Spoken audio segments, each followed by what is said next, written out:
Menteri Keuangan Sri Mulyani buka suara soal pernyataan PDI Perjuangan yang ingin defisit anggaran pendapatan dan belanja negara atau APBN tahun 2025 dipatok 0%. Dia mengatakan, jawaban pemerintah atas pandangan-pandangan fraksi di DPR akan disampaikan pekan depan.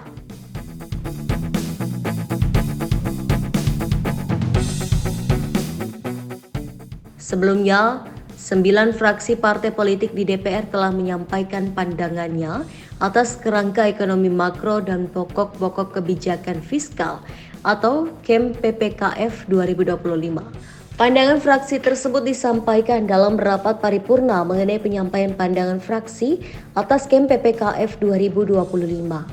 Mendapatkan kesempatan pertama berbicara, fraksi PDI Perjuangan memberikan sejumlah catatan atas rancangan awal APBN yang akan dilaksanakan pemerintahan Prabowo Subianto dan Gibran Rakabuming Raka tersebut. PDIP salah satunya meminta defisit dalam APBN 2025 dipatok 0%.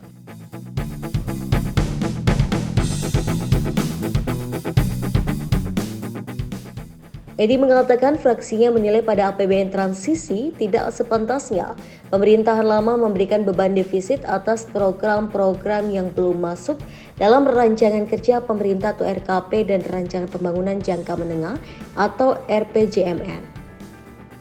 Oleh karena itu, dia meminta belanja negara dioptimalkan untuk belanja rutin.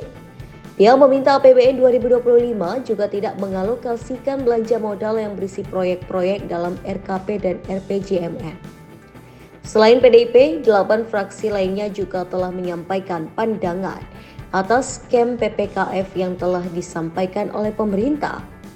Mayoritas fraksi menyatakan setuju melanjutkan pembahasan KEM PPKF ke tahap selanjutnya.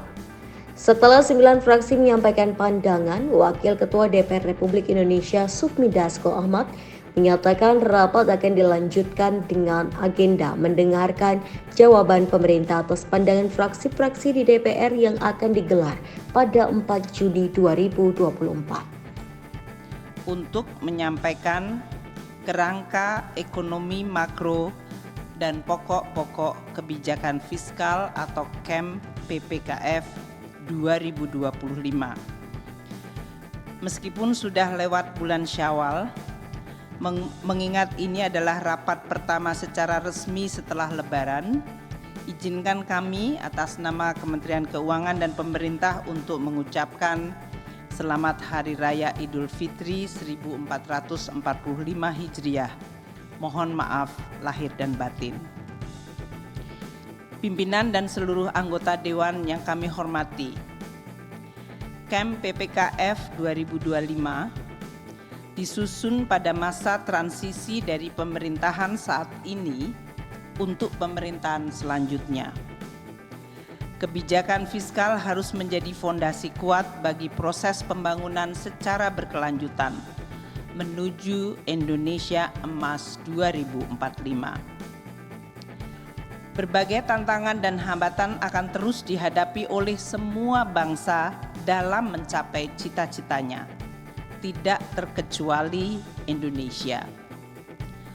Tantangan dan hambatan pembangunan dapat bersifat struktural yang membutuhkan kebijakan jangka menengah panjang yang konsisten seperti yang tertuang dalam Rencana Pembangunan Jangka Menengah Nasional atau RPJMN dan Rencana Pembangunan Jangka Panjang Nasional atau RPJPN. Sementara itu, tantangan yang bersifat siklikal jangka pendek mengharuskan respons cepat, fleksibel, dan efektif, namun tetap sustainable dan konsisten dalam jangka menengah. Hal ini tertuang dalam Rencana Kerja Pemerintah RKP dan KEM PPKF. Kemampuan untuk terus konsisten mengatasi masalah struktural dan sekaligus menangani gejolak siklikal akan memperkuat fondasi dan sekaligus menentukan kemajuan suatu bangsa dan negara. RPJPN, RPJPM, RPJMN, RKP, dan KEM PPKF dengan demikian menjadi tatanan yang membentuk tradisi politik dan pemerintahan yang terus berkesinambungan namun tetap adaptif dan responsif terhadap perubahan dan upaya perbaikan untuk mencapai kesempurnaan.